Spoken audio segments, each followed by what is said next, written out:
আসসালামু আলাইকুম। নবম দশম শ্রেণীর ব্যবসা শাখার হিসাব বিজ্ঞান বইয়ের দ্বিতীয় অধ্যায় লেনদেনের হিসাব সমীকরণ। আজকে উদাহরণ 3 নিয়ে আলোচনা করব সংক্ষিপ্ত আকারে। ধারে পণ্য বিক্রয় 2000 টাকা। ধারে পণ্য বিক্রয় করলে দেনাদার সম্পদ বৃদ্ধি পায়, বিক্রয় আয় বৃদ্ধি পায়। এখন সমীকরণের প্রভাবটা আমরা দেখব। দেনাদার সম্পদ, এটা এ বৃদ্ধি পাবে, আয় বৃদ্ধি। আয় হলে আমরা জানি আয় হলে মালিকানা সত্ত্ব বৃদ্ধি পায়। মালিকানা সত্ত্ব বৃদ্ধি পায় আয় আর মূলধন হলে।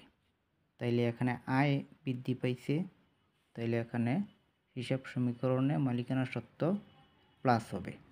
তাহলে সম্পদ প্লাস হবে আর মালিকানা সত্ত্ব প্লাস হবে। ধন্যবাদ সকলকে দেখার জন্য। আসসালামু আলাইকুম।